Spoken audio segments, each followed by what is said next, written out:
We see some news reports running Crimson Tide. Take Crimson three. Tide? It sounds like a detergent.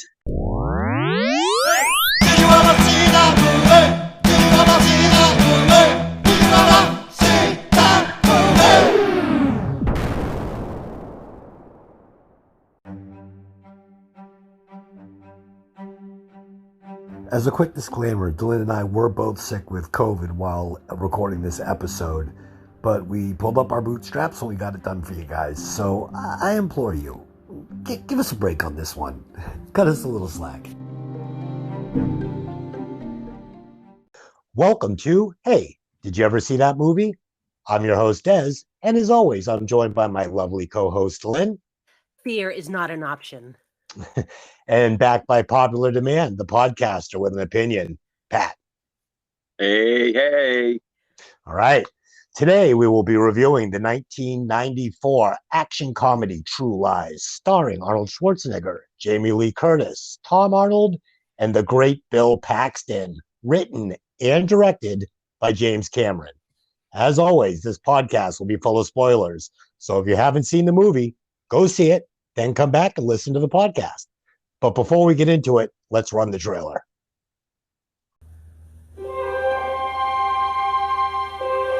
How'd it go at the convention, honey? You were the big hit of the show. It's fantastic. I love the computer business. For 15 years, Harry Tasker's been leading a double life. Mr. President, one of our best men is inside. Transmitting now. Right on time. I don't believe I've met you before. Rehnquist. Harry Rehnquist. Listen to the following code word. Helen.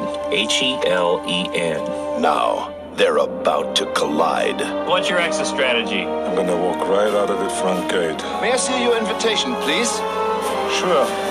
Here's my invitation. Yeah, that worked good. Right out the old front gate. Can you lean back a second? Mr. Tasker's office. Hi, it's Helen. Is he in? Harry's in a sales meeting, Mrs. Tasker.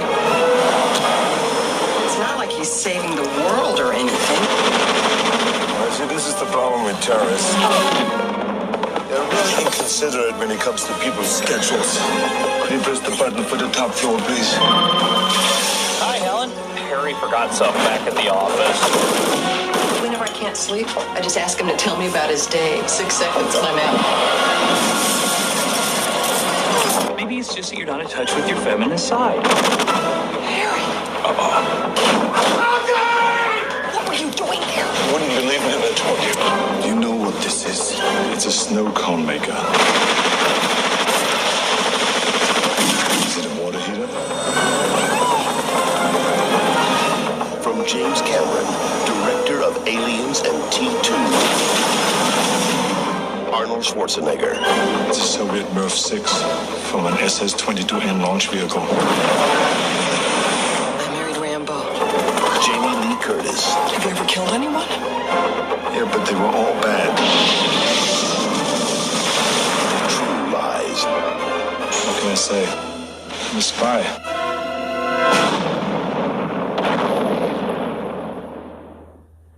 All right, Dylan, do you want to give us the synopsis for this one?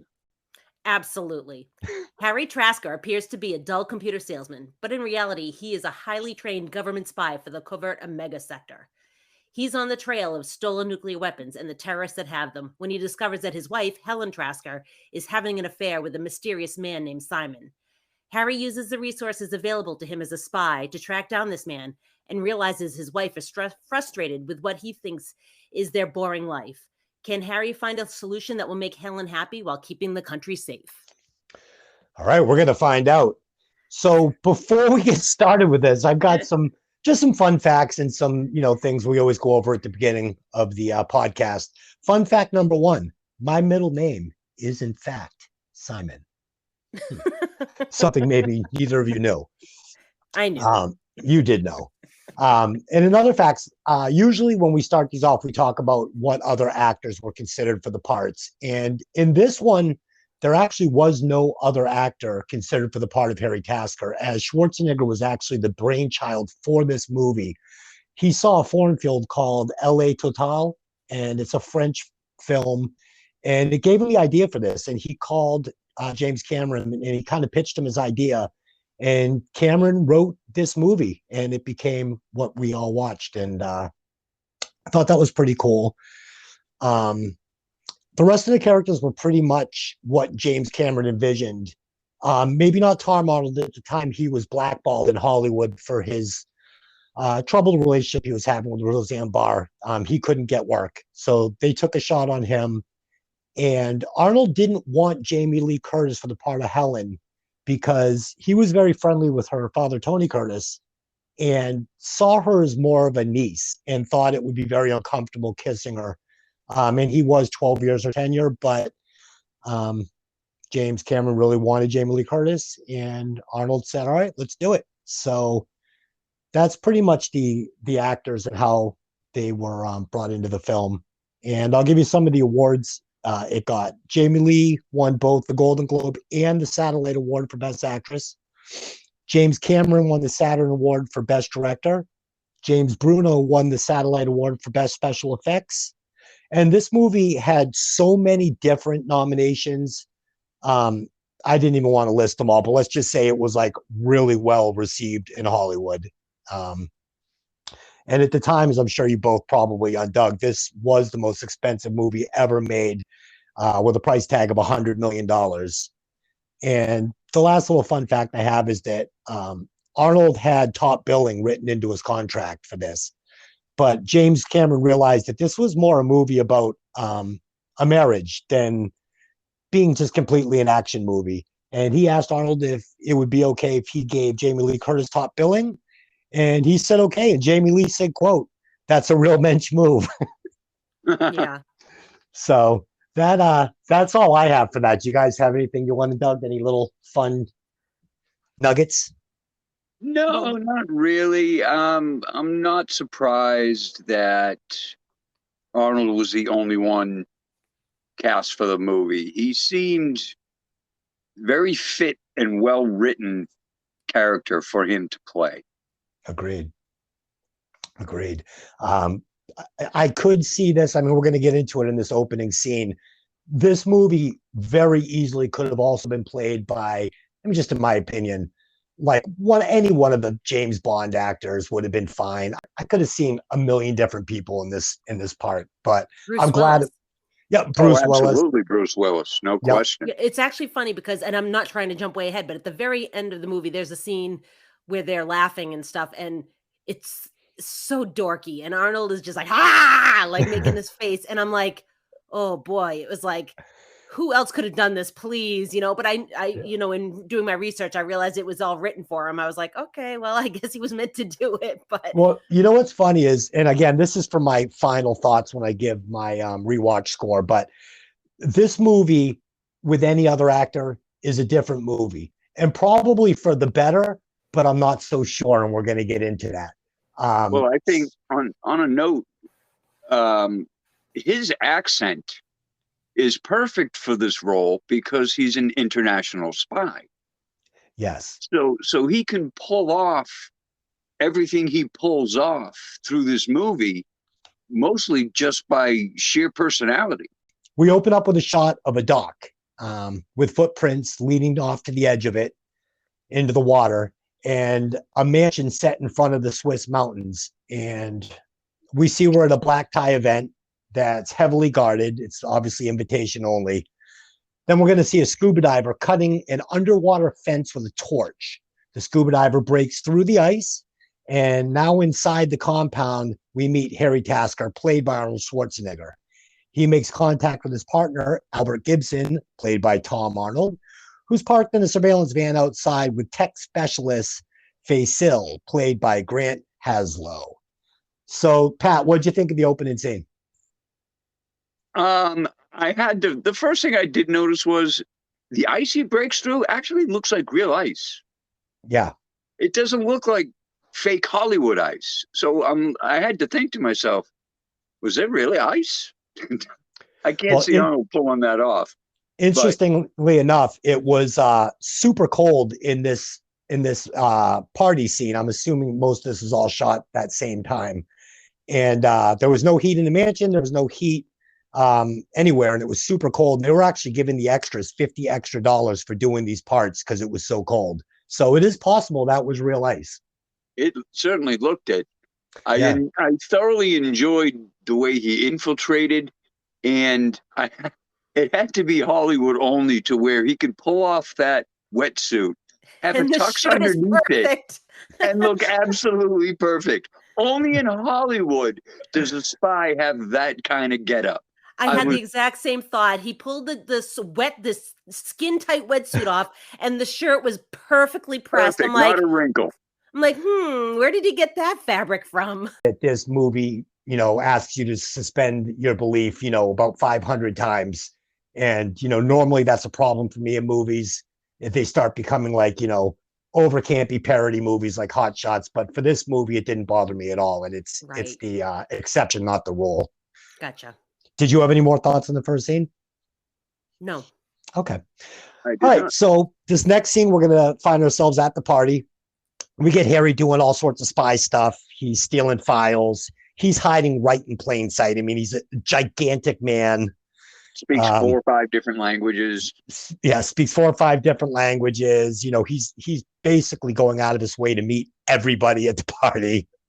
And we're going to meet the trick though that he uses the "Hello, Colonel. Good to see you again." And I'm pretty sure it's not. He either knows who the man is because he probably has been briefed on who's going to be there, or he's looking at like their epaulets and knows what that means, because he doesn't say Colonel so-and-so. He just says Colonel. Right. He doesn't give a name. He just recognizes the rank, and all of a sudden he knows him. So now everybody in the room thinks he knows this guy. He blends in so perfectly as he mingles from person to person. It was a very clever trick. I liked that. Yeah. My favorite part of that was when the chef confronted him as he came out of the kitchen, and he immediately, this food is wrong. You got to get this stuff out of here. And just by sheer charisma, the chef is now freaking out, pulling food off the table. Yeah. So like I said, he's hiding in plain sight. I mean, he's going out of his way to make a spectacle of himself. We're going to meet Juno Skinner here, played by Tia Carrera. The guards are going to discover the diving gear, and Harry and Juno are going to tango before Harry escapes with a giant explosion. And, I thought that was really cool, the point you guys just made about him, talking to the colonel. And, the writing in this movie is very strong, and I would expect nothing less from James Cameron. He actually had a bunch of writers that wrote this with him, and he hated everything. He only kept 2 or 3 of the jokes, and the rest of it he canned, and he wrote the rest of it himself. Mm-hmm. I did not know that. Yeah, so you got to give him a lot of credit for the writing. Yeah. Well, I mean, you look at some of the other stuff James Cameron has written, and it's no surprise that this movie is as good as it is. Not to give away the end, but yeah. Pat, do you have anything else on that? I think one of my favorite things about that scene when he was doing the tango was listening to Gibb in his ear, giving him grief about doing the tango, that he shouldn't be wasting time. And the whole time, Harry's just not even paying attention to him. But hearing Tom Arnold crying in his ear was probably the funnier part of the scene. Great chemistry between these two. Yeah, you took the words out of my mouth. The banter between these two during the entire movie, and including upcoming scenes, is just, it's a very good buddy cop kind of feel between the two of them. Yeah, and at the end of the day, Cameron and Tom Arnold and Arnold Schwarzenegger all became and stayed very good friends to this day. So this was a bonding experience for the 3 of them that lasted to present day. All right, so I mean, I guess one more time we all have to laugh. What did we think about his moves doing the tango? Was Arnold on his game?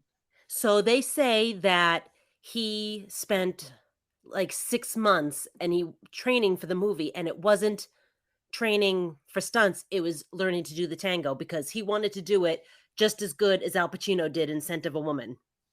Yeah, I thought he did a great job. I thought it looked fine. Yeah, so he really went out of his way to learn how to do it properly. And that is not what you would expect from an Arnold Schwarzenegger movie. No. Yeah. Yeah, a lot of this gave you some different flavors that you're not going to get from Arnold. Just another side of his many-faceted personality, I guess. Yeah. All right. Well, back in Washington, Albert is dropping off Harry at home.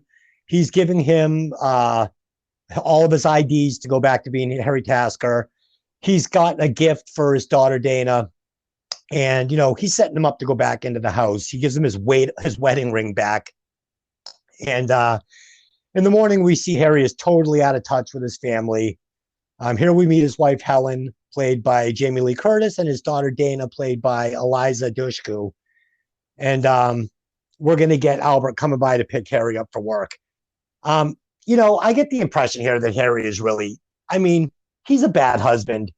And he's played this role before. He's played this role in Jingle All the Way. It's almost the exact same character.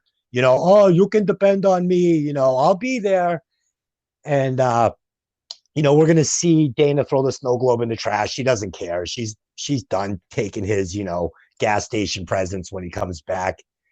And we get a great scene of Albert setting up the spy camera that we're going to get later in the movie.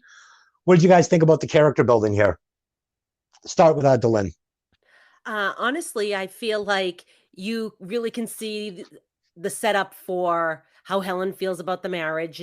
There's that whole kind of thing where she says, "Oh, I'm going to sleep with the repair guy and he's going to give me $100 off." And he goes, "That's great."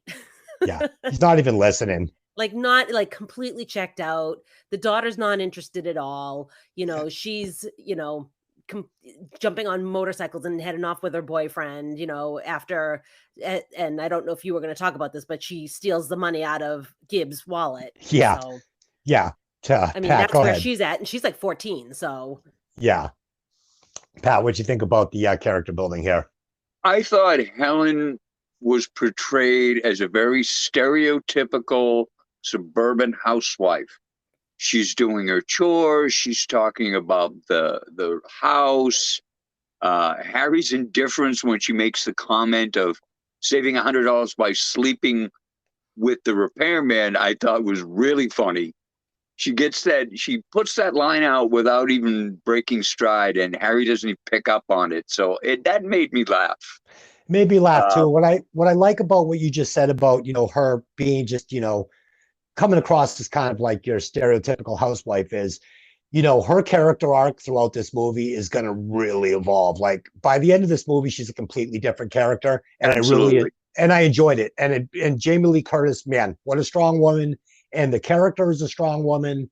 And watching her character grow, really, I thought was fun. And it was, again, just great writing on James Cameron's part and great acting on Jamie Lee Curtis's part, which, is why she won that Golden Globe Award. Yeah, she's 100% believable as a bored housewife, and she's 100% believable by the end of the movie as well. Yes.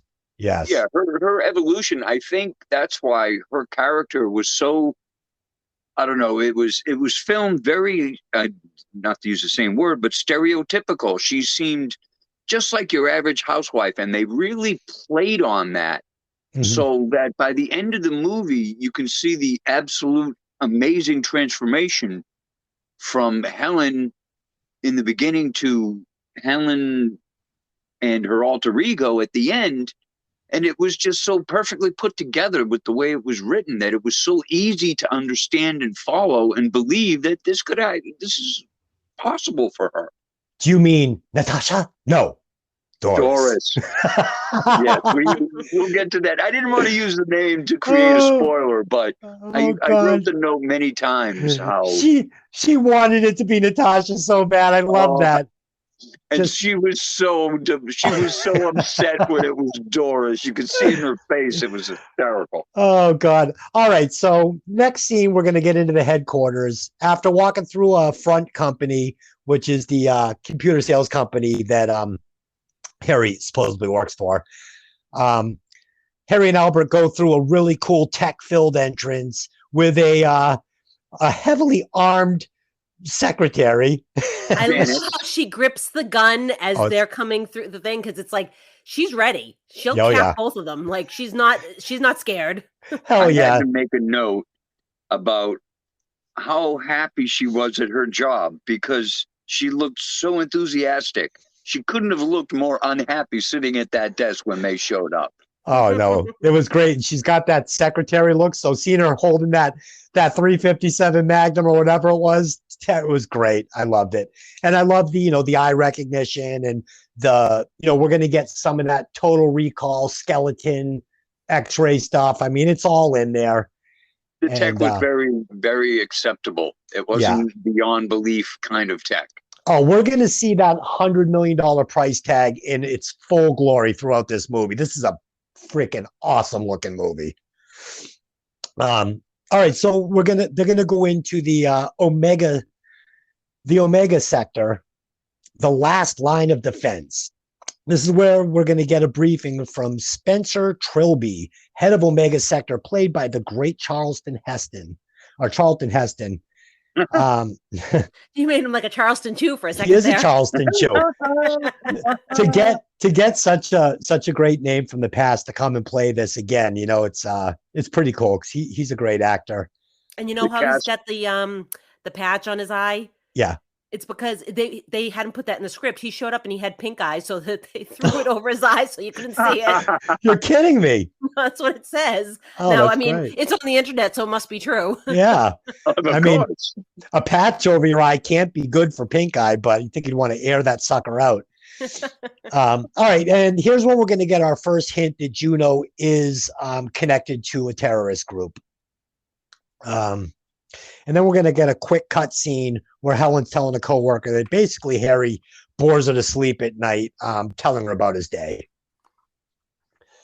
And we're going to get some more talking between the tech guy and Albert, and these are all just great interactions. I love the tech guy. What's his name again? Fazil? Azil.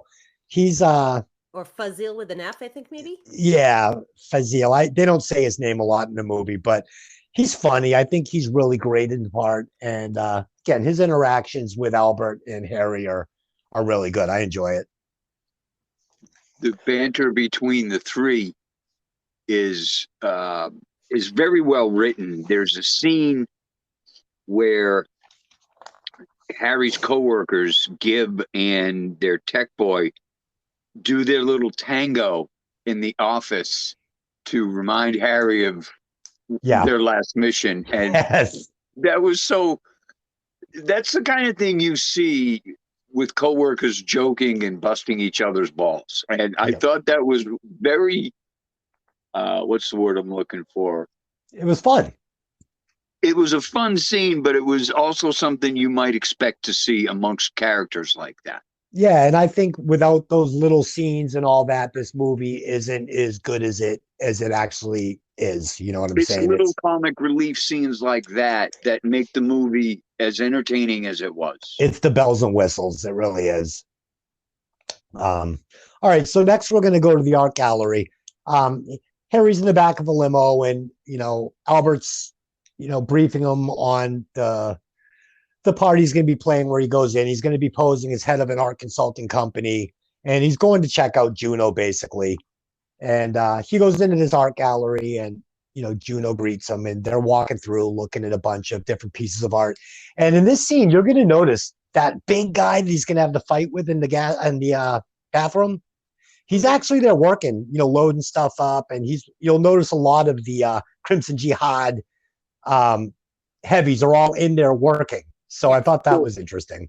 Something that I've noticed that Hollywood likes to do is the moment the camera goes to the leader with the half bald and crazy clown hair, I can't remember his name. Salim.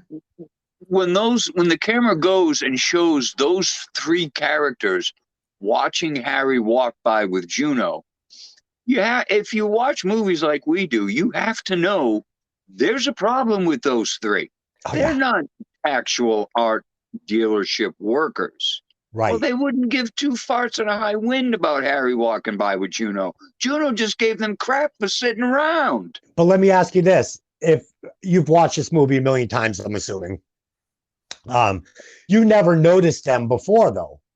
Before watching this for a review, because I've watched it a million times and I was never like, oh, there's the Crimson Jihad. Well, actually, you it's so don't- funny. When he comes in, I'm not trying to jump ahead, but when he comes in the next scene, the bad guy, and I said, how did he get there? And then I was like, he was one of the guys with the crate. Like it took me a second. Like I was like, why is he there? Why? Like what happened? Yeah. So yeah, it took me a minute to kind of put two and two together. But yeah, if I was just watching this and not paying attention, I would would never have got my attention. It's funny that you just said that because, I've watched this a million times and I never questioned why he was in her office. I just assumed he was there, doing business, but I never noticed him as like one of the warehouse workers, and he's in the cocky uniform too. Yeah. So. Yeah, totally. Well, that's what I was just going to say. It's one of the things, watching as many movies as I have and crime dramas as I have, one of the things you pick up on is whenever Hollywood focuses on a specific character, when the camera goes directly to a specific character, you pretty much got to know that character has something important to do with the story. Yeah. Just the way, because if the camera had never gone to show those three watching Harry walk by with Juno, you never would have even connected them until the next time you saw that face. That's right. It's funny though. That's what I love so much about doing this podcast and also listening to other movie podcasts is since I've been doing this, it's really forced me to watch movies differently.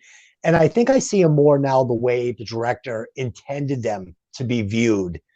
Because I'm paying attention to details like that, and I feel like I've watched this movie a million times and, some of these small details just slipped right by me every time. And I think the movie is better when you realize the way it was intended to be seen. Do you guys agree?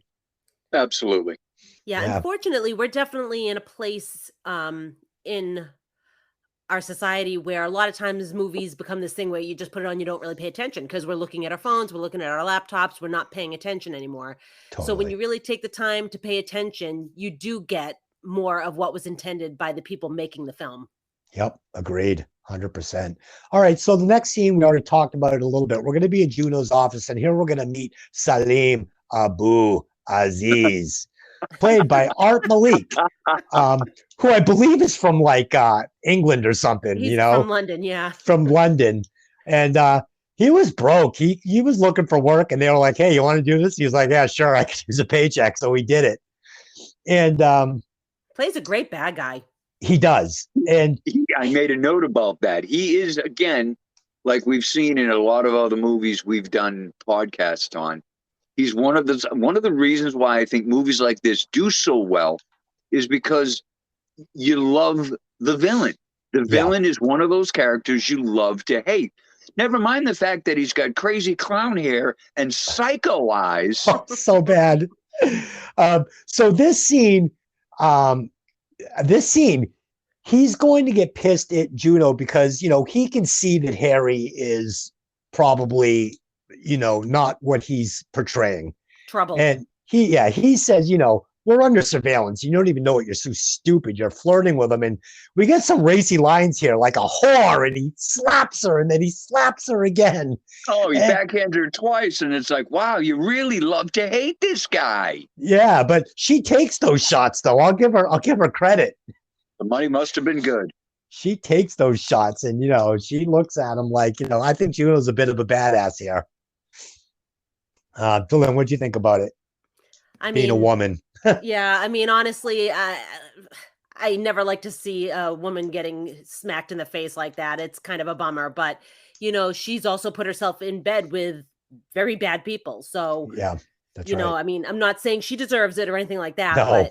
But you're definitely putting yourself. No. Yeah, you're definitely putting yourself into a position where these things might be happening to you when you've put yourself into a position to be doing business with such people. Yeah, I think I would have been more inclined to say, hey, if you touch me like that again, we're done here. You need me just as much as I need you or something. But she just kind of lets it ride. So well, I think James Cameron's letting us know real quick that Salim Abu Aziz is, not a good guy. Not a good guy.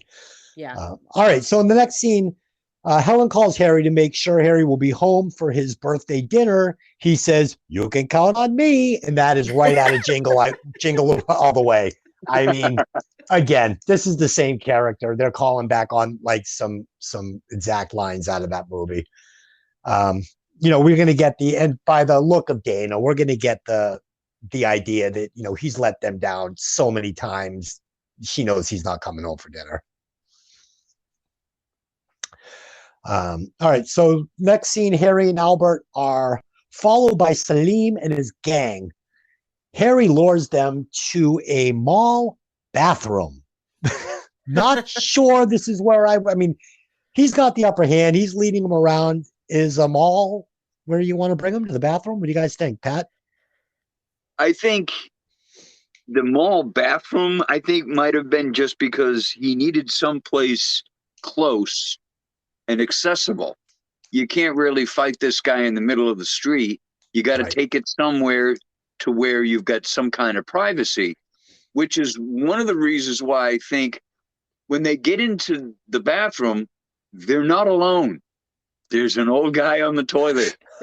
And what happens in that bathroom with that poor bastard on the toilet is so priceless. Just this poor guy is just trying to do his business, and there's a fight taking place and gunfire, and it's hysterical that he's even in that stall. I love it when Harry runs by on the way. Sorry about that.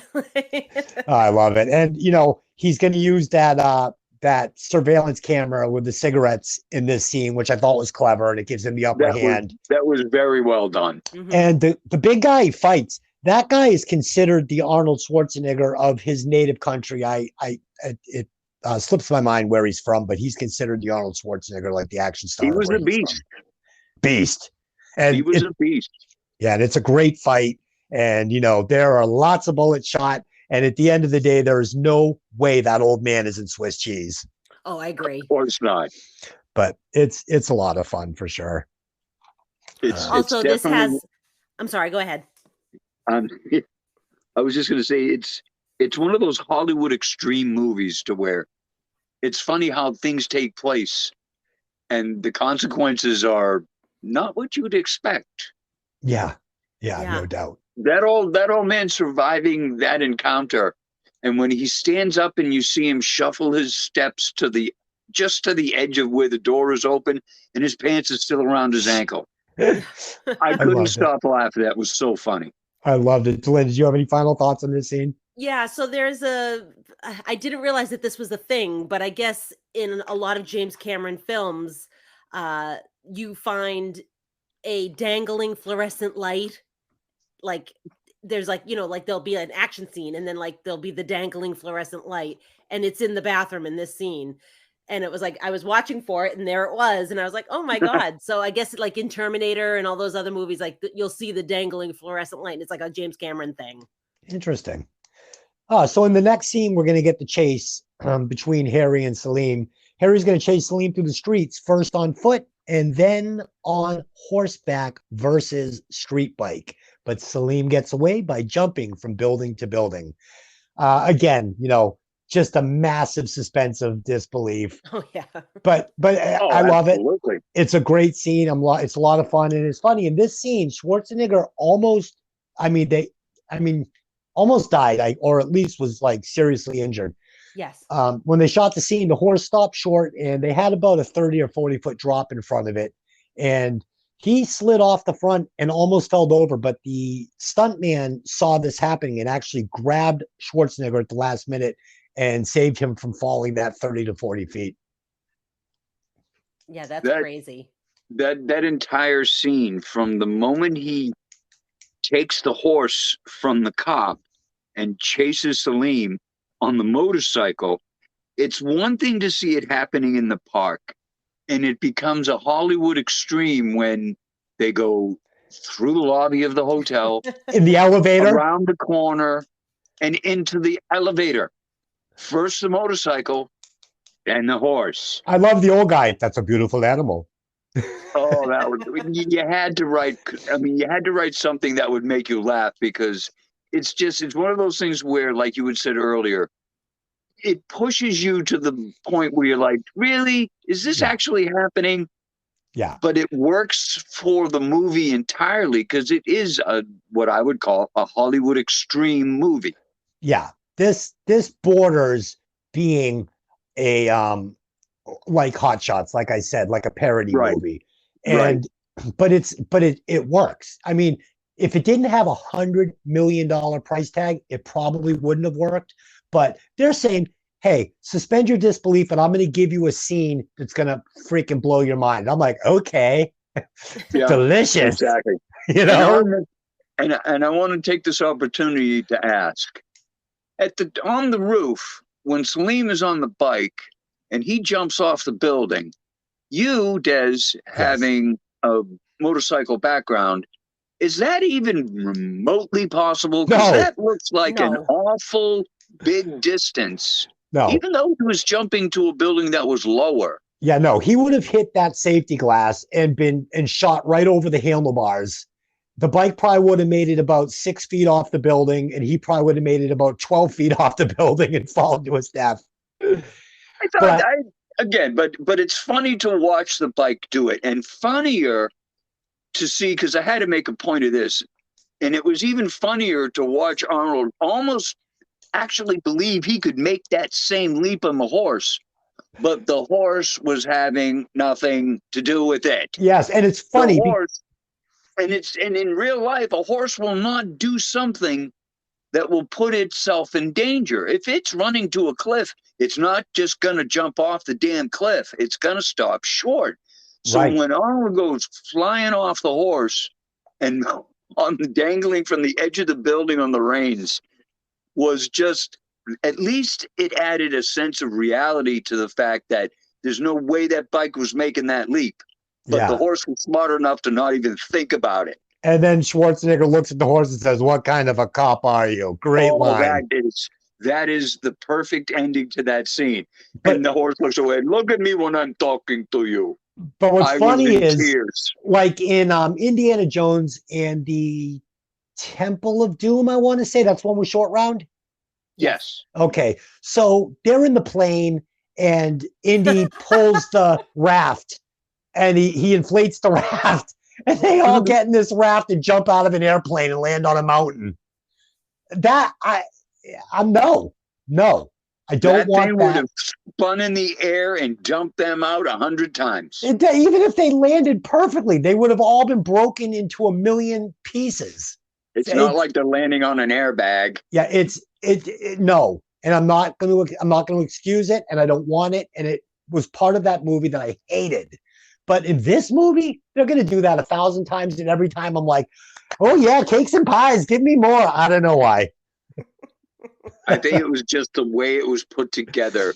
It was entertaining enough to let you overlook how unbelievable some of the scenes were. Like going back to the bathroom scene when Salim came in, guns blazing. It's another movie where Hollywood has the endless clip where he just shreds those doors. You listen to the weapon fire as he's shooting at all the stall doors looking for Harry, and yet there had to have been 3 or 4 times more holes than actual bullets could have fired out of that thing. Oh yeah. But the scene looked great. This movie is really a one of a kind. I try and think of another movie like this, and I can't even think of one. I mean, this movie is its own thing. It's its own genre, and it breaks all the rules of what I consider a good movie to deliver. And for some reason, it's because it's its own thing. And I think, James Cameron pulled it off. Yeah, Cameron, you nailed it right there. Cameron pulled it off, and the actors pulled it off.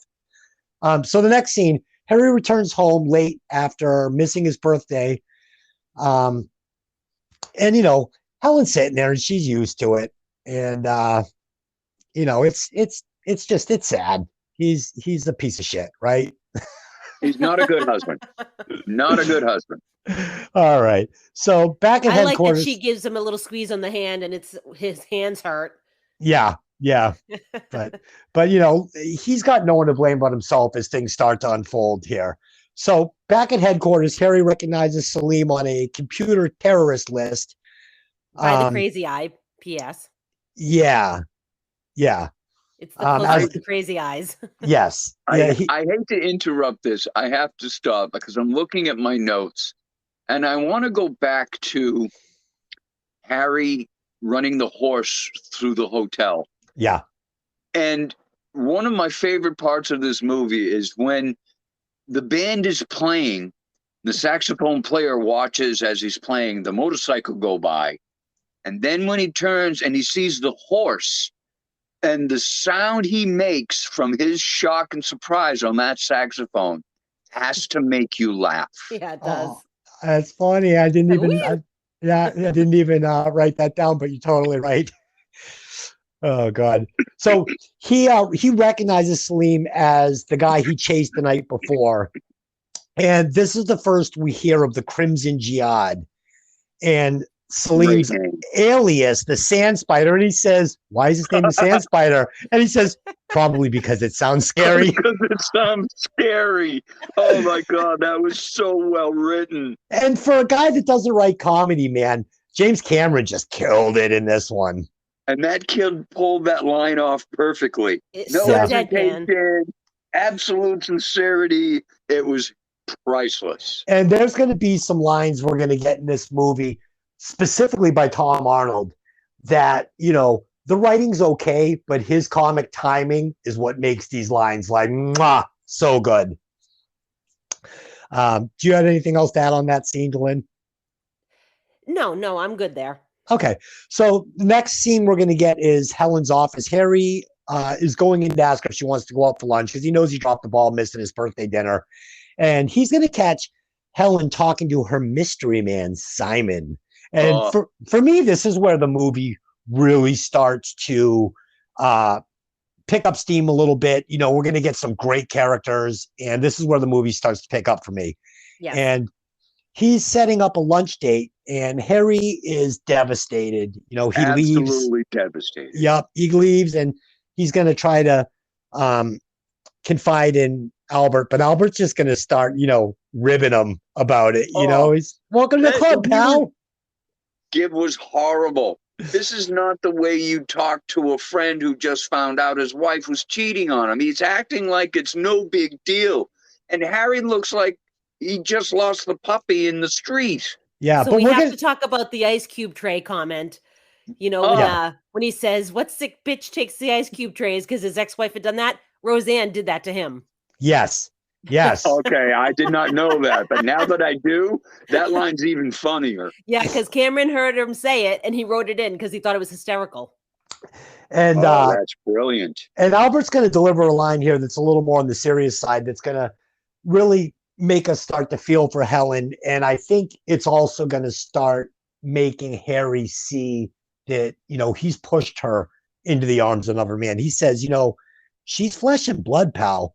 You know, you weren't there. You know, and you know, he's serious about this, and what he says makes a lot of sense, and it's something that Harry never even considered. Right. Yeah, and that's you know, just shows he was treating his family like he was treating his fake job, like a front. They were a cover, and that's how he was reacting to them. But they're real people. Yeah, go ahead, Dylan. But they're real people, so you can't treat them like that. Yeah. Well, they had not knowing who Harry really was made it very difficult for him to interact with his family openly, like the family should. And you'll see later on in the movie that whole transformation. Yeah, and as we go through this, there's going to be questions about how, well, I don't want to get into it now, but yeah, I have some questions about Harry and his, what he's all about. So the next scene, we're back at Harry's house. He's having dinner, and Harry's questioning Helen about her lunch, and, you know, she's lying, and we're going to get that classic Arnold death look. And he pulls it off so great, and that's why I love him in this part, and I'm glad they went with him because, you know, Arnold Schwarzenegger's acting is perfect for the camp of this movie. Yes. Yeah. Oh yeah. Absolutely. Yeah, so she's lying. She's all excited about what happened. And, I think she's feeling a little excited just by everything. Her life has finally got a little spark in it. And you got to make a note here that as she's recalling what happened during her day, she spins this story so smoothly and so easily. She's a natural spy. Yeah. She sold that story with ease. And of course, because they think what she's talking about is boring, the daughter, of course, isn't paying attention. But all Harry sees is red because he knows that she's cheating on him. Oh, yeah.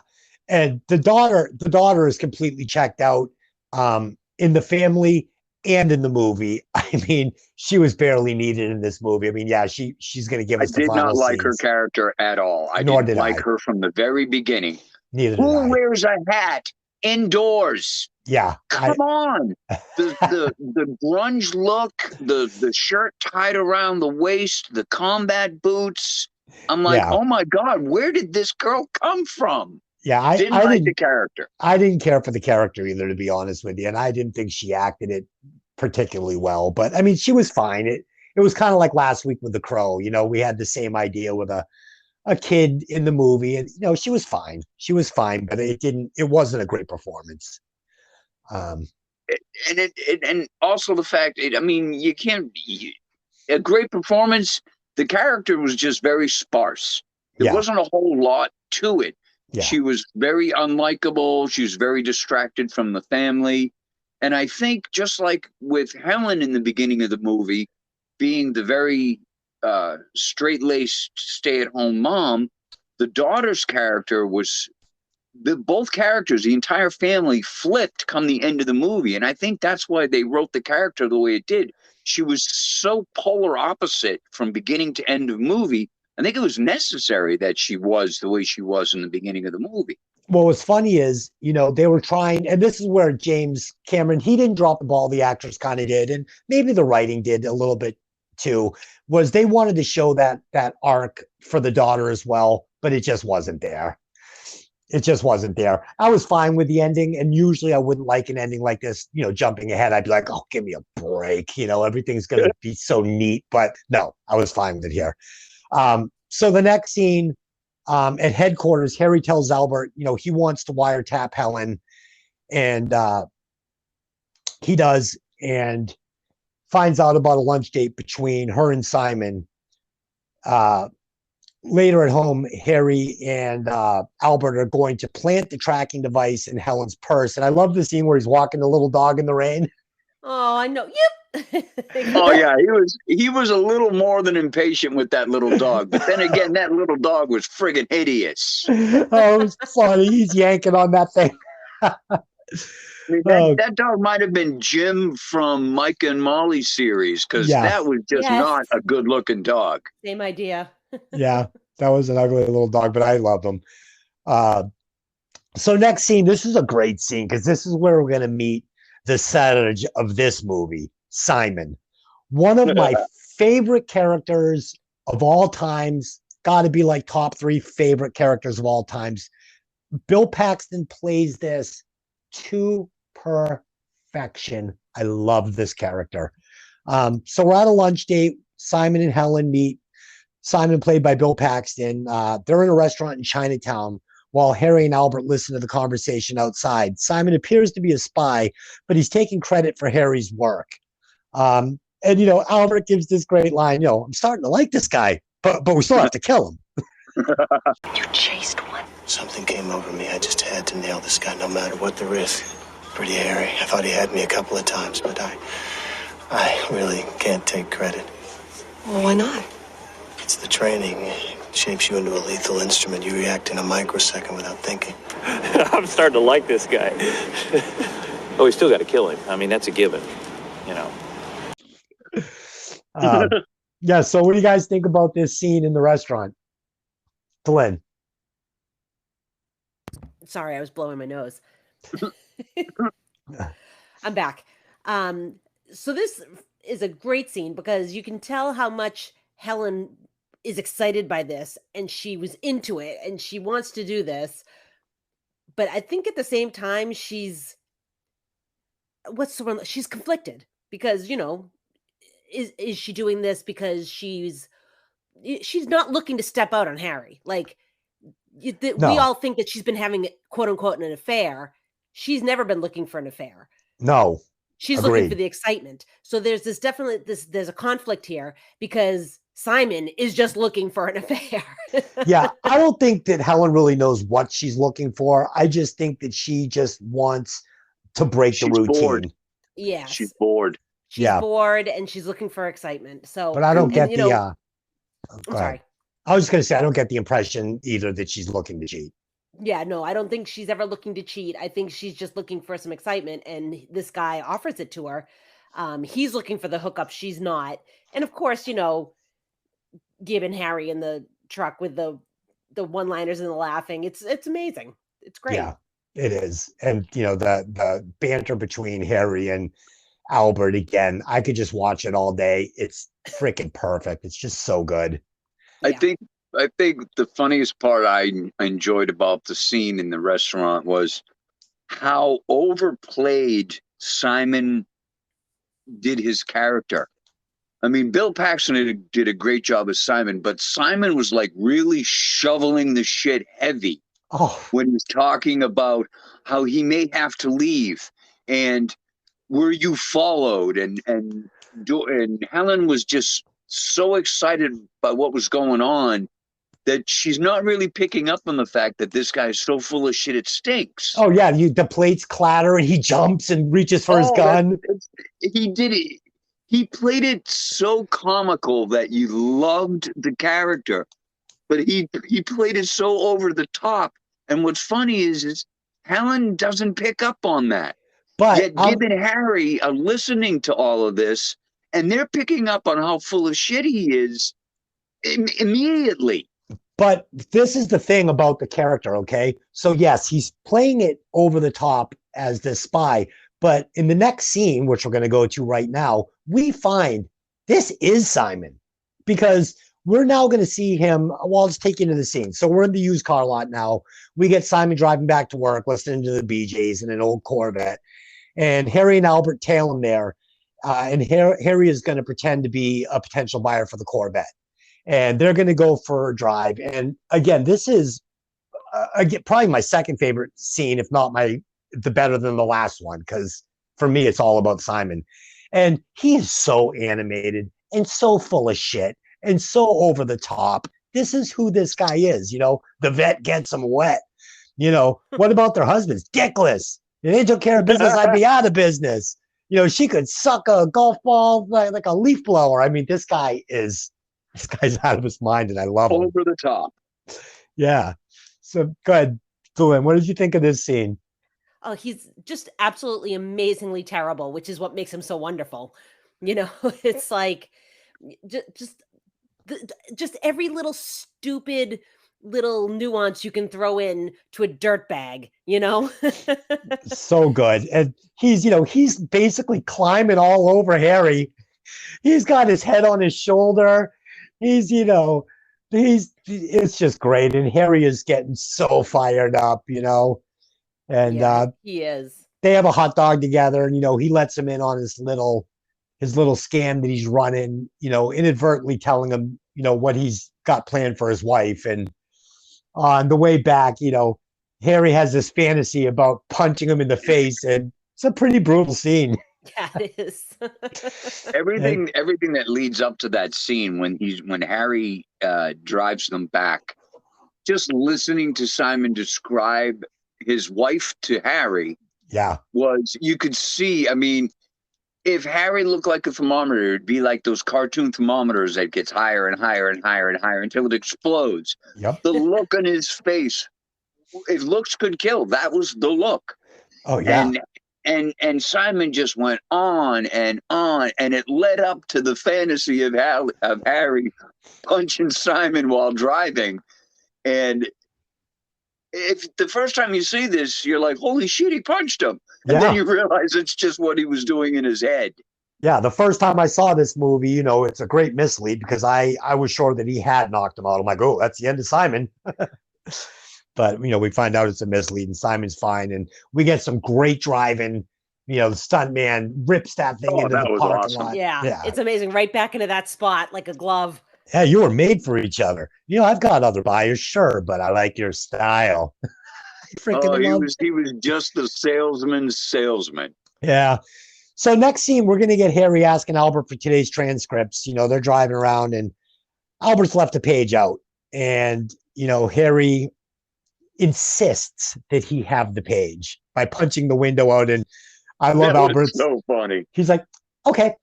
He goes out of his jacket and gives it to him. Give me the goddamn page. Yeah. And he's going to read that, that there's a rendezvous planned, now basically with Simon. And he's going to set up a team to follow them. And, Albert's telling him, you can't do this, man. This is misappropriation of guys. And he's like, you're telling me, I'm telling you, I'm going to stop you for a second real quick. Go ahead. So, how he punches the window out? Yeah. He was supposed to punch out the passenger side window, not the passenger side back window. That's a real window. Oh, really? He punched it out. Wow. I'm not surprised. And that's why Tom Arnold looks so surprised, because he's like, what? He just punched the real window. Okay, that fits. A little method acting there, right? And I was like, wow, that's a little frightening. That's funny. Good fact there. So we find out here that Albert's done the same thing. He's like, I know about the blowjob you got, blah blah blah. And he said, oh, you know about that? Okay, well, he's like, well, let's just do this then. And they set it up, and we're gonna get a scene of Simon and Helen, getting out of town in that Corvette, and great line delivery again by Albert here. The helicopter says, her head's in his lap, Yahoo, and go ahead, Dylan, give us the line by Albert. Oh, I don't know what you're talking about. Maybe she was sleepy. Oh, man. I had told him to not steal my factoid that the one saying Yahoo is James Cameron. So I was waiting for you to steal it. I was ready to jump in so you wouldn't steal my line. And you threw me. I teed you up with maybe she was sleepy and you dropped the balls. Can we back it up so I can do it right? No, I think we're going to let this one sit. I like it. You suck. Maybe she was sleepy. Oh, God. All right. And had the look on Harry's face. Not only does he get pissed at Gib when Gib talks about his wife's head in Simon's lap, but listening to the guys in the helicopter tell him, his face just kept getting redder and redder. He just kept getting angrier and angrier. Yeah. Oh, yeah. Her face in his lap. Yahoo. Maybe she's sleepy. All right. So the next scene, we're at Simon's trailer because, his penthouse is a little hot right now. But so he takes her to this, garbage trailer, and, he's serving her freaking apple juice in plastic cups, whatever it is. And this is really where he lives, obviously. Yeah, oh, absolutely. And, he's telling her about this mission. They're going to go to France and stop over in Paris or whatever. And he's got some tickets planted there so she can see him. And he's trying to get her to sleep with him. And, this is where we find out that Helen's not having it. She's up for the adventure. She's up for going and pretending to be his wife, but she's not going to bang him in this freaking scuzzy trailer. Yeah, it's clear. Simon's trying to get her to be his wife while they go on this mission. And it's actually quite a good con as he tries to make her realize she has to actually be the wife, and moves like that could get me killed. Yeah. Was so brilliantly put together, but you can see that Helen doesn't want to cheat on Harry. She's just bored. And Simon is going way too far. Yep. Yeah. And she's going to pull the plug on it. She basically is like, I'm not doing this. I'm not cheating on my husband. And, this is where Harry's going to have the team, basically cut the trailer in half, rip the back off. They're in full, SWAT gear with the black hoods. I love the eyes as they swell up on Harry as he sees, his wife with Simon on top of her. And he rips legs Simon spread off. in the air, and Simon is between her legs. It looked like Harry's eyes were going to pop out of his head. Yep. So, I feel like a better move for Harry would have just been to go home and talk to his wife, But and anyway, he decides that this is a better idea than just, talking to his wife about their problems. And he sets this up. They drag them all out, and Simon's screaming, "Take her, take her!" He's That was perfect. such a coward, and I made a note on the same line that Simon yelling, take her, let me live. Yeah, he's a piece of shit, and Albert's gonna hit Helen on the head with a M16 after she knees him in the balls, and Harry punches him, knocks him down, and he's like, don't do that. But Helen's, this is his wife. He's treated her like shit. He's driven her away. He's never there. Now, instead of just going home and being like, look, I'm a piece of shit. I know I drove you to do this. Let's talk about it. No. He's going to set this up. He's going to have this team extract her, assault her, throw a hood over her head, tie her hands behind her back, throw her in a van. I mean, this is demented behavior. This guy is torturing his wife and has been for years. Again, I can't say it again. Harry is a bad guy when it comes to this relationship. I mean, he's way over the top. Yeah. You guys agree? Oh, yeah. No, I mean, I don't he clearly has no understanding of how to communicate with another person. Just genuinely, like you said, can we just sit down and talk about this? No, you're going to drag her into this thing. And the whole thing is just ridiculous. Yeah. It could be, the whole thing could have been avoided, but then again, we wouldn't have a movie at that point. So. Exactly. All right. The scene wouldn't be the scene if they didn't infiltrate like they were busting into a gang war. It wouldn't have been the scene if they hadn't had the ski masks on, so they were all hidden.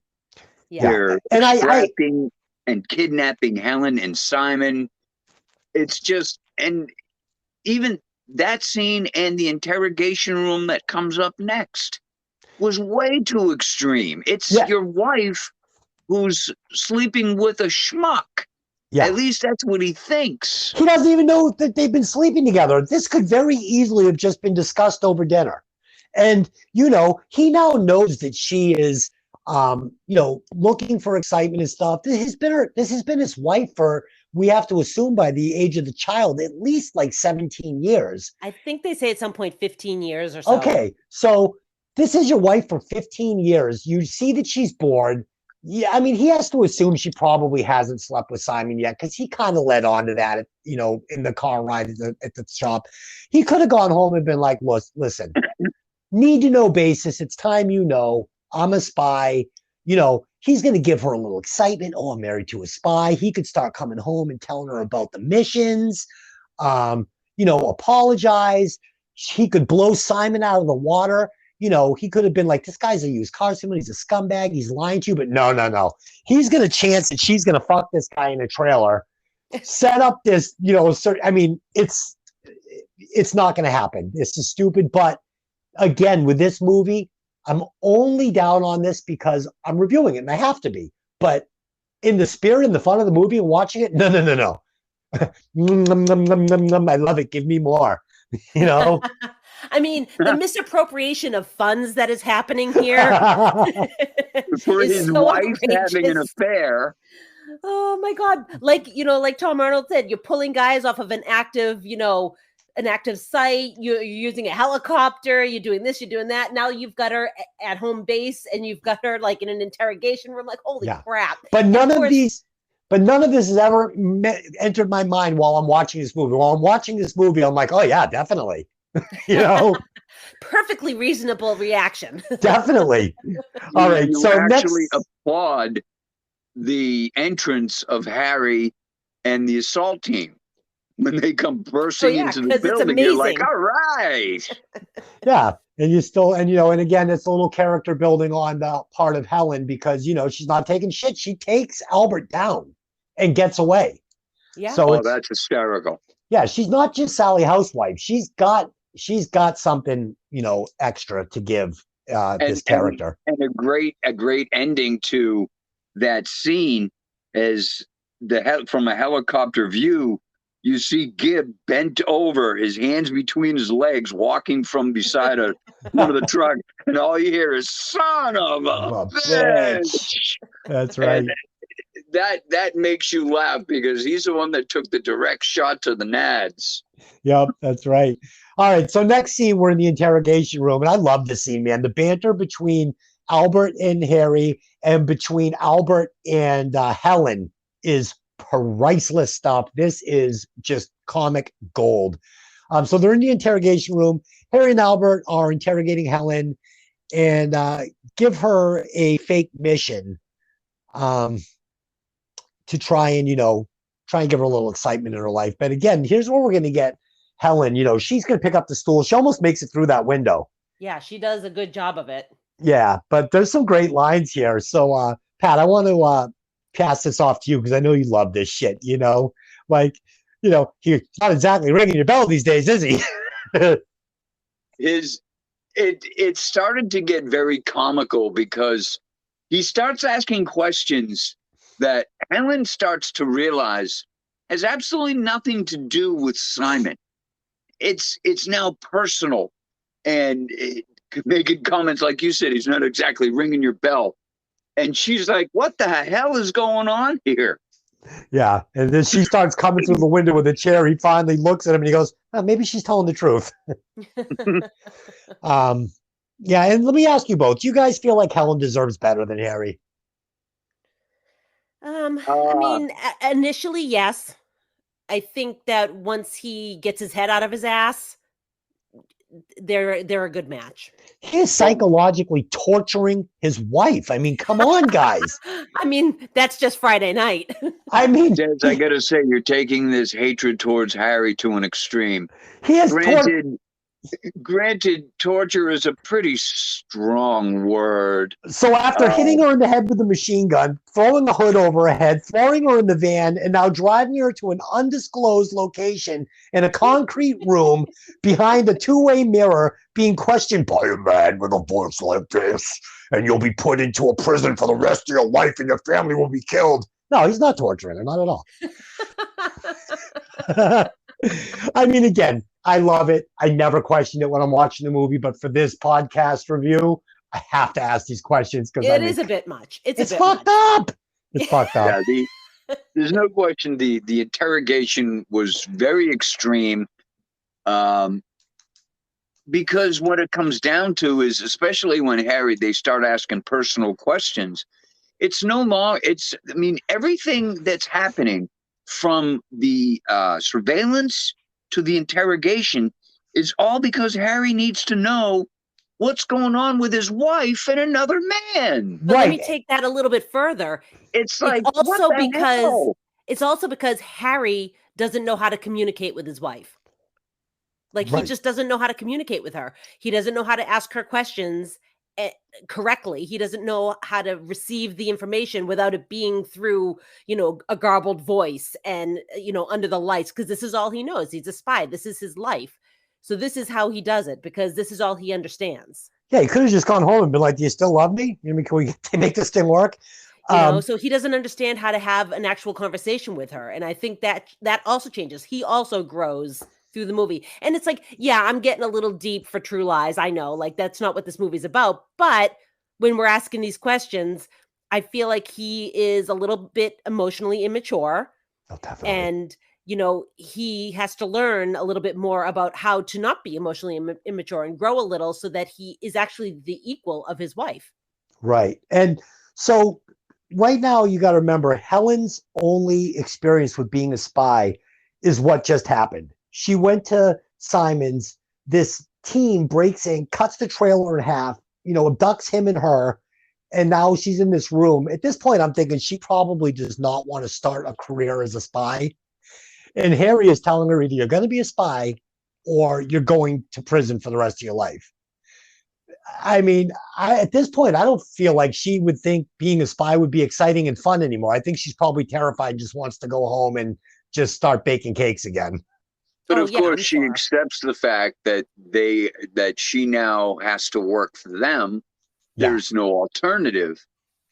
And you have as I'm watching this, all I can think of is, okay, here comes the excitement that she's been looking for, and now it's a little more than she was ready for. Oh yeah, for sure. Um, yeah, it's a lot. It's a lot to talk about there, but I think it all needed to be discussed. And now I would like to just say, I loved it all. Yum, yum, yum, yum. Give me more. So the next scene, we're going to get Simon at the edge of the dam. He's in his silk underwear because, he was going to score. And, these guys, Harry and Albert, are basically, they're still hooded and they've got him up the edge and they're telling him, we know what you've done. We know you're a spy. He's like, I'm not a spy. I'm just a loser. I got a little dick. That's pathetic. And but the name they gave him, Carlos the Jackal. Love it. That was so awesome. I love it. And, he says, I haven't seen your face. And Harry takes the mask off. He's like, no. Oh, it's you. You still want that Corvette? And I know. It's a great scene. And, they basically let him go. They say, we're going to cut you loose. And I love when Albert turns around and fires a bunch of shots into the round. Get lost, It's a good scene. Also, I also, just a quick pop back just a little bit right before the scene with Bill Paxton, when they drop Jamie Lee Curtis, Helen, back off at her car. They push her out of the van. She's got one shoe on, one shoe off. She's still got the bag on her head. They take off. She pulls the bag off her head and gives them pricks as they drive off. It's like, that's a little racy. Okay. So I like it. You see Helen, feeling it a little. And it's a little moment of her starting to come into herself. Oh, yeah. She's a completely different character already than she was in the first scene of the movie, when she's mousy getting the call from Simon. Well, yeah, you would think that woman would probably crawl into her car and cry. Yes. Instead, she rips the bag off her head and screams pricks after these government agents that had just taken her away. And, this character growth is why you don't ask the questions that I've been asking, because you feel like her character can handle it. So you're not feeling bad and feeling like she's abused. You're feeling like she's getting what she wants, She's getting the excitement she's craving, but the way she reacts to it is not what you would really expect. Yeah. Because it is gradual, and she handles it as it comes to her. Instead of coming all at once and just blindsiding her, it works up slowly. Things are changing. Yeah. Harry is not the person she wants him to be. She's looking for excitement. That excitement goes over the top with the kidnapping and the interrogation, all to find out if she's having an affair and if she's sleeping with Simon. Yes. And again, it's brilliant script delivered by James Cameron and a brilliant performance by Jamie Lee Curtis, because, again, as I'm watching this movie, it's just fun and I'm just loving it and having a great time with it. And, again, only bringing up these subjects because, it's fun to talk about this stuff, but the movie was never a problem for me. So next scene, we're back at the Taskers dinner table for a third time. And Helen's going to get a call, and this is her first mission as Doris. And, Harry's loving it. He knows what's going on, and, he's laughing. And we did get a scene, or we're going to get a scene where Albert he's doing something, and he's like, oh, man, I'm going to burn in hell for this, I think he's actually calling her and setting up the mission, right? Yeah. Yes. Yeah. And I'm going to burn He's the in hell one on for the this. phone contacting Doris. Yeah. And I thought that the plan they put into place was so elaborate. They have the French agent speaking in his romantic voice on the recordings. And he says to Gib, he says, who am I doing this for? This is shit. Yeah, it's funny. And you see Helen, when Harry's asking her about, her day and stuff, her hand is shaking with the coffee pot. Like she's a little off tilt about the whole thing, but we're going to get a great scene here. We're at the hotel. Harry's waiting and Helen shows up. She's supposed to be dressed sexy. And, this dress is is absurd. She's not dressed sexy. She's dressed ridiculous. That dress was clearly made to be torn the way she tore it. I had to make comment on my notes of how when she gets to the floor and she sees herself in the mirror and she's like, wait a minute, this isn't going to work. Yeah. And she tears the sleeves off and she tears the collar off and she tears the hem off and she slicks her hair back. Yep. And the pose she makes, like she's trying to look sexy, and she couldn't have looked more uncomfortable trying to do so. And I love she puts the water in her hair, right, and slicks it back. And then there's a quick cut scene. She looks at herself in the mirror. It's like perfectly styled with gel. It's great. It's like another flip switch, like we saw with Eddie Murphy in Beverly Hills Cop. Yeah. She goes from this demure housewife to this sexy espionage agent just by tearing her dress and slicking her hair back. Yeah, and she is just drop dead gorgeous in this scene. And this is funny, they really, again, the character growth, in the beginning, she's mousy. She's not giving off a sexy vibe. It's not sexy. It's not sexy for the customer. So that's a little Beverly Hills Cop for anybody who wasn't there. But yeah, she's gorgeous in this scene, and she goes into the hotel, and Harry's sitting in the dark, and he's playing the recording, and she's going to do a dance here, and her body is incredible. I mean, incredible. When she starts dancing, and she starts doing the disco moves. Yes, that was so well written because it was so funny. She's supposed to be sexy, and she's doing these disco dance moves. And Harry has a recording that says "dance sexy," and when the recording tells her to let her hands be the hands of her lover, and suddenly the music changes. Yep. And now she's a stripper in a strip bar, and that transformation alone is like, holy shit. Yeah, and she's good, and she dances sexy. She does fall once, which I thought was funny. Lots of good comic relief. Oh, that fall I made comment on that too, because that fall was absolutely needed to bring you back to who Helen is trying to be. Yes. So the funny thing is that she knew she was going to fall, and James Cameron knew she was going to fall, but Schwarzenegger did not know. So his reaction where he jumps up to help her was completely legit. Like he thought she had fallen. No kidding. Mm-hmm. The fact that he drops the tape recorder during the dance that was is also probably one of the funniest scenes as well, because he's just not prepared for his wife to do this. Yeah, and that also was not scripted. He dropped it on accident, and Cameron liked it so much he kept it. Yes. Oh, absolutely. Yeah, 100%. So he's going to go over to the bed, and he's going to put the rose on her mouth and everything, and she's going to smash him in the head with the phone. And again, we're going to find out here that Helen has got a high moral. She's not going to sleep with anybody but Harry. We're getting the character build here that she's a solid person. I love her character. And I want to ask both of you guys this. I'm going to start with Delyn.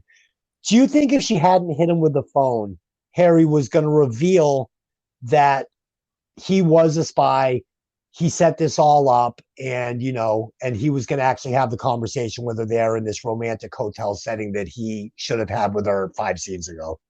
I mean, I think that's where he's headed with it. But the thing is that if you really know who Helen is, you would have done that before you kissed her, because now you're kissing her as somebody else. So it creates an uncomfortable, okay, wait a second, what just happened here, Yeah, were you gonna cheat? Yeah. Yeah. So it's like now you've put her in an awkward position. Whereas if you wanted to just have a nice conversation with her, you could have just had a nice conversation with her. So it's very fitting that she hits him with the phone. So honestly, he kind of deserved it, right? But do you guys think he was gonna? Twice. But do you guys think he was gonna reveal himself as Harry and a spy? I think he would have eventually had no choice but to. He's in a lit. There's enough lighting for her to see who he is if he's that close. But he's told her to keep her eyes are closed. So eventually she's going to have to find out that it's Harry. Right. Yeah, I think agree. the whole point was for him to set this up so he could do something to show his wife some excitement. Yeah, I agree. I think that he was going to tell her. He was giving her some excitement, and I think that he was going to, this is what his way as a spy. This was his way of talking to his wife, and he was going to break into the conversation after the fun and games were over. That's my take on it anyway. After she hits him in the head with the phone, the Crimson Jihad storms into the room and abducts them both. And she's screaming, Harry, just do what they say. She thinks that they're after her, which I thought was pretty funny. That's the best part of the whole scene. She's certain that they're after her, and it's not even remotely close. They're after Harry, but she doesn't know who Harry is yet. So she's automatically thinking, well, I'm the spy. He's just the salesman. So listening to her scream out, he doesn't know anything. I'm the one you want. It was so well written. It was. I loved it. All right. So now we're going to get to the jet. Harry and Helen are taken to a private jet where Juno drugs them and flies them off to an island where they're shown a nuclear warhead that Crimson Jihad has smuggled in a priceless artifact. This is where Helen finds out the truth about Harry. Salam has brought Harry there to make a video confirming that to the United States that Crimson Jihad has nukes. Harry makes the video. While Salim is making the video, the battery light is blinking on and off. And I love the reaction we're getting from the cameraman. Like, he knows he's in big trouble if this battery dies. He couldn't have been more terrified. He knows what's going to happen, and there's nothing he wants to do to stop it or prevent it. So the sweat and the shaking and the fear, whoever played that role, he couldn't have been more terrified. Was it one of the old airplane movies where the guy's sweating and it's just like they've got a hose on him? Yes. It was like that to me. It was great. I loved it. And Helen punches Harry in the face here, and it's just like, you son of a bitch, That was a great punch, by the way. It was. Knocked him on his ass. It was. And again, we're shown again that, Helen can handle herself. She is not a wuss, and I love that. Again, it's the slow progression of her characters evolving. She's going from demure to finding out her husband isn't who he is, and she's already cursed out the kidnappers, and now she's punched her husband in the face and knocked him on his ass. That's right. So Albert and Facile are closing in on him. They're following the tracker that earlier in the movie they had put into Helen's purse. But Salim is going to find it, and he is going to crush it with the heel of his shoe, breaking the signal. But I think at this point that Albert and Salim are close enough to where they're going to be able to figure out where they're at. Well, they knew because the signal, they made a point of saying how the signal had stopped. So they knew where they were. It was just a matter of getting to them. And might I add, that was probably the biggest bug I have ever seen. I mean, this thing was bigger than a tongue depressor, for Christ's sake. It was like a brooch. Oh, it was unbelievable. I'm like, could you be a little more covert? Oh my God, it was awesome. I loved it. So we're going to get another great scene there. One of my favorites in the movie. This is the interrogation. Harry's given some sodium pentothal, I'm assuming, and is about to be tortured and interrogated. But he is able to kill the doctor and the guards before he and Helen escape and stumble upon Salim arming a nuke and setting it in concrete. We find out here that they're in the Florida Keys. Harry kills the terrorists in stealth mode until one grabs him. Helen drops an Uzi, which drops down the stairs, again, in a very campy style, killing all the guards. And one of my favorite scenes. One of my favorite scenes too, and it's just so ridiculously over the top. But it's so over the top in any other movie, but in this movie, you don't even question it. Of course, that's what's going to happen. It's perfect. I mean, jumping ahead to that scene, but going back to the interrogation. Yes, let's. Pat, go. That wherever they found the torturer, I don't know where you find someone that looks that horrid. He looked scary when he begins to tell what he's going to do to him. He was thinking, well, I'm thinking about using you as a human shield, and I'll kill that guy over there with a Patterson trocar on the table, and then I was thinking about breaking your neck. Yeah. And when the entire scene, just his reaction, my handcuffs? I picked them. And he all of a sudden, everything he just said comes true. It's And great.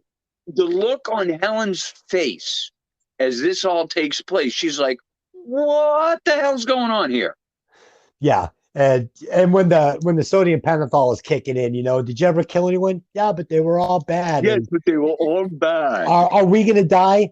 Yep, Yep. probably. She's like, oh, it's working. They're gonna shoot us in the head or probably torture us. Yeah. Oh, he did that scene so well. It was great.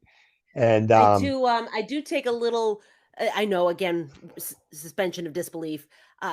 Helen kicks her shoes off and it's like, okay, well, I can see why you kick them off because heels are not probably practical at this point, but there's like stuff all over the ground here. It's like she's probably walking on sharp shit. Like, I think you probably would have been better off pulling Romancing the Stone and knocking the heels off them, Yes. Right. Agreed. You got to protect those feet. Yeah. But if that's a very small suspension It's of so disbelief. small, but I noticed it and it made me go, oh, I wouldn't take my shoes off there. I wouldn't take my shoes off there. But you get to the scene where Harry and Helen now realize they have to do something to stop the terrorist. He gives her the Uzi, and when he gets attacked and yells her to shoot, her reaction with this scene was so perfectly done. She goes to shoot, and she's so unprepared for what's going to happen that she gets knocked back by the recoil, drops the gun, and only in Hollywood does that Uzi spin down the stairs, perfectly tumbling down the stairs, firing as it goes, and taking out everyone down below. It was just so you're watching it happen, and you're like, no, this can't work. But the reaction, but Harry. the reaction at the end when Harry looks up at Helen and his reaction, his face says, "What the hell? Wow!" And and her shrug is like, "Well, what do you know?" It was so easily taken by the two of them. It's like, okay, this is getting really good now. Helen is just evolving before our eyes. I loved it. It was a scene that normally would ruin a movie for me, and I was clapping. I loved it. All right, so Helen and Harry are split up when Salim shoots a rocket at Harry, forcing him to dive into the ocean, and Helen is taken hostage by Juno and Salim. Let's not forget that Harry turned a tanker truck into a flamethrower. Yes, he did. Oh, God, that's right. And I had to make note, this is one of those scenes like you talk about the Hot Shots parody, because there is absolutely no way in hell that tanker truck is spewing fuel like a flamethrower. No. Without exploding. Back up. Yeah, it would go back up the hose and explode. Oh, but it works so, like Des said. It's just a scene that it is so entertaining that you let it go. Yeah. Yeah. All right. So after Juno takes Helen hostage in the limousine, Albert and Omega team rescue Harry in a chopper and fly him off the island. Albert flies in 2 Harrier jets to take out the bridge and stop the terrorists from reaching the mainland. Those jets were awesome, by the way. And they were real Harriers, and they rented them for $100,000. There was no CGI done. It was like $2,500 an hour, and they actually rented real Harriers with real pilots. And again, that's just why this movie is so sexy and just looks so great. It made the scene. It's the realism of the scene was worth the cost. There's no question. The way the birds maneuver, The scene with the two Harriers firing their Mavericks at the bridge. I mean, that's spot on. Those are air-to-ground missiles. That's actually the way they travel. Yeah, it was great. They did a very, very realistic job with that scene. And that's why this movie just works, because they did not cut any corners. And yet they still had the comical attitude with it. When you've got the one van with the terrorist balancing on the edge of the destroyed bridge, and the Pelican lands, and they're all excited, hey, we're alive. And then the Pelican lands and tips the balance. I almost peed myself when they went from cheering to screaming as that thing fell and exploded. And the Pelican flies away. And the Pelican flies away. I loved that scene too. It was great writing. So Helen overpowers Juno. Juno shoots the driver in the head. The limo is careening out of control towards the bridge that's now been destroyed. And just if you didn't think for 1 second that driver wasn't going to get shot in the head, you had not watched enough movies. You knew as soon as they started fighting for that gun, that driver was going to take one in the back of the head. Absolutely. And so Harry's going to fly over with the chopper, and he is going to grab Helen at the last minute and pull her out of the limo before Juno is plunged to her death off the bridge. And this stunt scene was actually split up in a couple of shots. The dangerous stuff was done by a stunt woman, and Jamie had gotten full credit for it, but she went on record as saying that, stunt woman did most of the stuff. There was a scene where Jamie was suspended from the chopper, and Cameron got a shot, over the shoulder looking down at her face. So I thought that was pretty cool. Yeah, she definitely did some of it. She just didn't do all of it. Correct. But that rescue scene was very Hollywood. Yeah. I mean, just dangling from the helicopter landing strut to grab her from the skylight of the limo that's careening back and forth. It was great. You got to think, in reality, the odds of him rescuing her are slim to none. Hollywood pulls off a great rescue scene. Oh, yeah. I thought that the fight between Juno and Helen was a pretty cool fight scene as well. They're not pulling any punches. She's hitting her in the head with a champagne bottle. I mean, those are heavy. And Juno looked pretty psychotic during that fight, too. Oh, yeah. Like the two of them really got into it. It was a good scrap. Yeah, two strong women. And, I glossed over one scene before Juno takes her hostage in the car. She does have a standoff with Helen, and Helen punches her in the face and, cuts her eye open with a wedding ring. And Juno is about to kill her. She takes a gun, pulls the trigger, puts it right to freaking Helen's head, is about to shoot her. And Salim actually pushes the gun up and saves Helen's life at that moment. So both of these women are real deal. And I just thought that was interesting. We glossed over that one scene. Yeah, it's also interesting that they had to shut down portions of the Florida Keys Highway. Is it 7 Mile Highway? Yeah. And they were only allowed to film for 7 minutes at a time. Then they'd have to stop and let traffic through. So what would happen is when they would stop traffic, they would have girls going up and down the traffic with free Pepsi and a bumper sticker that said, "I got stopped on 7 Mile Highway by Omega Sector." That's great. That's a nice bit of trivia. I didn't read that. All right. So this next scene is like over the top. Okay.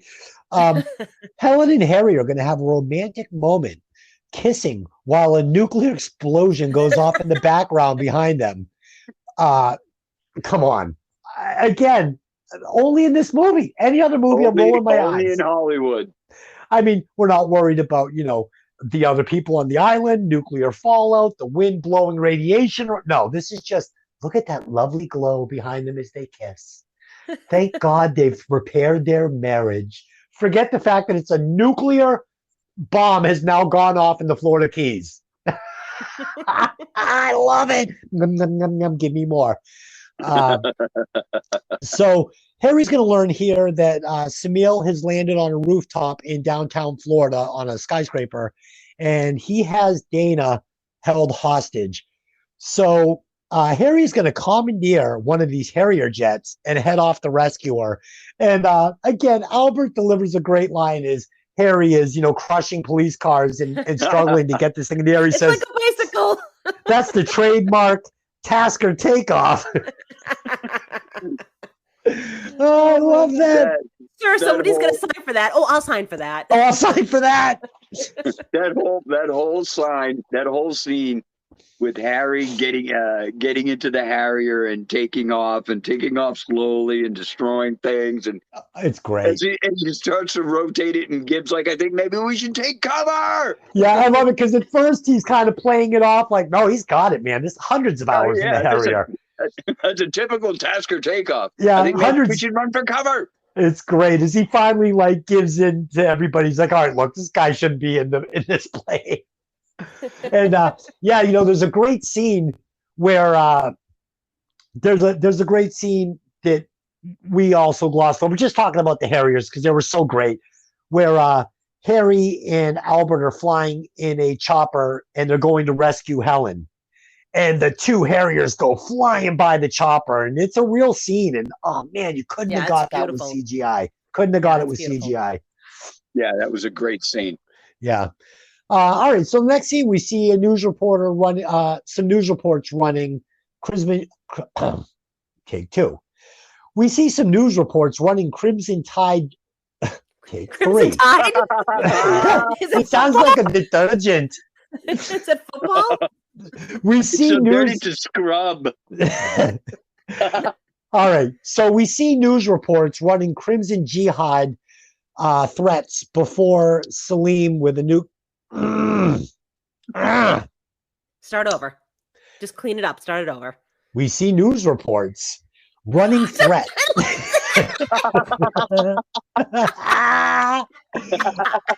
Okay. So this next and tonight at 7, we see news reports. Okay. So this next scene, we're going to get some news reports running. Some Crimson. Take 903. I can't get this out. All right. So we see some news reports running Crimson Jihad threats before we see Salim with a nuclear warhead on the top floor of a high-rise with Dylan held hostage. Dana. Dana's held hostage. This whole segment is a train wreck. I might leave some of it. Dana steals the nuke key while Salim is talking to a news reporter. She runs to the roof. Facile kills Salim's henchman after posing as a cameraman. Salim chases Dana to the rooftop. Harry shows up in Harrier. Dana and Salim both jump to the Harrier. Dana is brought onto the cockpit, but Salim is caught on a missile where Harry shoots him into the remaining Crimson Jihad that have all piled into one helicopter, killing them all, and he lands and all is good. So let's talk about this scene that I just totally butchered. I think at this point I need to tell everybody listening that Dylan is getting over COVID, and I am just coming down with COVID. So we're a little demented and loopy during this podcast. So take that with a grain of salt. I think you shouldn't edit any of it out. It's hysterical. I think I'm going to leave it all in because it's pretty damn good. Oh my God. Okay. The what's funny is Harry shows up with the Harrier, and when he rises up and just opens fire on the entire floor, you're all you can think of is Hollywood at its finest. The best. Here comes the Harrier. He's killing all the bad guys. The only thing I wasn't happy with, and I have to make this observation, why is it everybody goes up to the roof when they're trying to get away from somebody? Where the hell are you going to go on the roof? Yeah, go down. Go down. Every single time someone goes into a stairwell trying to get away from somebody, they always go up. Yeah, she grabs the key and she runs out the door. It's like, I'm going down. Down. Police down there. You just saw the police down there. Let's talk about the cleaner, the guy cleaning the office. Oh, yes, totally clueless until the Harrier backs through the windows. I love it. And Crimson Jihad is starting to prove to maybe not be the best terrorist group. They've made some pretty big mistakes. I'm thinking along the lines of the Three Stooges become terrorists. It's great though. I love it. And I love this scene where he shoots Salim into, like I said, the chopper with the remaining Crimson Jihad, who have all piled in so neatly to be taken out with one missile shot with their leader strapped to it. It's such a great scene. Again, it's so hot shots. It's so campy. It's so just horribly great, isn't it? Oh, especially with the "you're fired." Oh, yeah, fired. That was, again, it's the Hollywood extreme. 100% cheese. Yeah, absolutely. But it was so amusing that you let it go. Yeah, and I feel like the reaction of Dana when her computer software salesman dad shows up flying a Harrier. She's like, she doesn't even question. She's like, "Hey, Dad." Like he's picking her up for school in the minivan. But again, her character for me was a little bit it just didn't really work, but whatever. She falls on it, he rescues her, he lands the Harrier, saves the day. Crimson Jihad is completely foiled. Him and his wife are in love again. The daughter is back. She's not going to need years of therapy after this, of course, right? 1 year later, we're at the Taskers. And again, we're having dinner. It's a nice family dinner. When the phone rings, they have a mission. Next, we see Harry and Helen at a black tie event. We get Simon again, serving drinks as a waiter, running his old spy lying on a woman. Helen scares him into peeing his pants before he runs off. Helen and Harry do the tango. Albert is out in the van once again, bitching about how next time he wants to be in there and he doesn't want to be stuck in the van anymore. So, Pat, give me your thoughts about the dinner. I think the last time you see them at the dinner table, it's the perfect flip and the perfect ending to the entire family's dynamic. In the beginning, there's nothing but secrets. The daughter is the product of a very unhappy marriage. Her parents' marriage she's totally has nothing to do with them. And now the end of the movie, after everything they've been through, they're at the dinner table, they're having thumb wars, the daughter's interacting with the parents. Everybody's happy, all because there are no more lies. Yes. Yeah. Unbelievable. That kid's in therapy. Helen's left Harry. Harry's an alcoholic. I mean, this is how the movie really ends, but I love it. I'm fine with it. It's beautiful. Nim, nim, nim, nim. Give me more. I'm all over it. Lynn, what did you think? I think that it was a perfect cap that you see Simon again at the end of the movie. Yeah, absolutely. You bring him full circle as well, because here he is. He didn't learn a damn thing. He's right back at it. And Helen's not having any of it. So I appreciated that quite a bit. The scene at the dinner table with them doing the thumb wars is when I said, "Oh boy, anybody but Arnold Schwarzenegger," because he's making that ha ha ha face, and it's like it reminded me of Total Recall. I was like, what exactly. Totally. It was a little weird, like a Total Recall when his face is exploding on Mars. Like that's what it looked like to me. So I was like, this was a moment that would have been better served for a different actor, but I know it was pretty much written for him. It was all his idea. He pushed for it. So you got to give it to him. He did a good job, Yeah. And also the scene with Simon at the end, where Helen's going, "Let me shoot him. Let me just shoot him right now." It was over the top, but I loved it. It's her lipstick. And you think she's got a gun under his chin, or at least Simon thinks that. It's her lipstick. The terror in Simon's eyes when he comes across Harry and Helen was awesome. He realizes he's seeing the people that just he thought they were going to kill him. And here they are again. And once again, he wets his pants. I love it. It was poetic justice to end with Carlos the Jackal. Yes, it was. Yeah. So that's how the movie ends, and I loved it. So let's give our rewatch scores. We're going to start with Delin. What is your rewatch score? 0 being you didn't make it through the movie, and 5 being you could watch this thing 5 more times in a row. I'm going to go ahead and give it a 3.5. And the the reason behind that is I really, really, really love Jamie Lee Curtis in this movie. I think she was perfection. I think she can do no wrong anyways. So don't come for me. I'm just going to say Jamie Lee Curtis is the bomb anyways. But in this movie, you believe she's the mousy housewife. You believe she's the badass at the end. She can do both, and she does it with style. So I probably could have left the daughter behind. Arnold, I could have seen 1,000 other guys doing the job. I got to be honest with you. Like we were talking earlier, you could have put another action hero in there, and it probably would have still worked for me. But he was serviceable, he was good, and it was good fun, and it was silly fun, and I enjoyed it. I'd watch it again. 3.5. All right, Pat, what is your rewatch score? I think I would have to give it a 4.5. The characters were all so well written.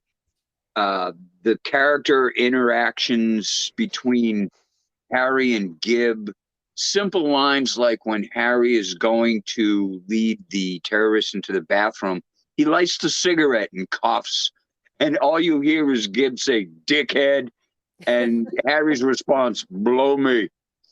It's one-liners like that that make you love the characters and the way they were put together and the way they interacted.